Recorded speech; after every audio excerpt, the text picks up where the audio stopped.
ప్రతి నెలా మన నగర రోడ్లపై దాదాపు 30 నుండి 40 వరకు ప్రమాదాలు తాగి వాహనం నడిపే వారి వల్లనే జరుగుతున్నాయి. ఇతని పేరు నరసింహం. ఇతనికి తాగుడు అలవాటు లేదు. కాని ఇతని ఈ పరిస్థితికి కారణం తాగుడే. ఇతన్ని ఇలా జీవచ్ఛవంలా మార్చింది తాగుడుకు అలవాటు పడిన మరో వ్యక్తే.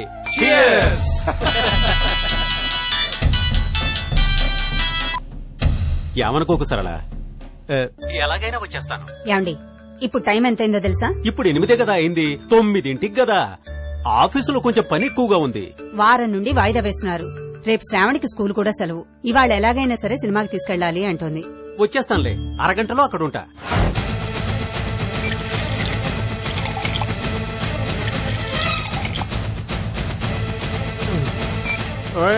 నాకు టైం అయిపోయింది. Okay bye.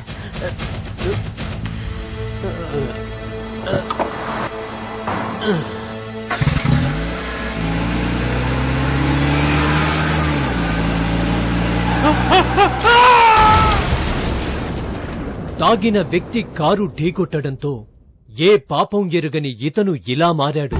మళ్లీ సాధారణ మనిషి అవుతాడో లేదో తెలియదు. ఇంత ఘోర ప్రమాదానికి గురిచేసి ఆ కుటుంబానికి కన్నీళ్లు పెట్టించిన పాపం ఎవరిది? తను ఏం మిగుల్చుకున్నాడు? తాగి కారు నడిపి కనిపించని లోకాలకు పోయాడు. ఉన్న భార్యాబిడ్డలకి కన్నీళ్లు మిగిల్చాడు. డ్రంక్ అండ్ డ్రైవ్ చివరకు మిగిల్చిందేమిటి? ఎన్నో కుటుంబాల్లో కన్నీళ్లు తప్ప. Hyderabad traffic police drunk and drive ను అరికట్టడానికి విస్తృతంగా తనిఖీలు చేస్తోంది. వాహనాల్ని తాగి నడపవద్దని వివరించి చెబుతోంది.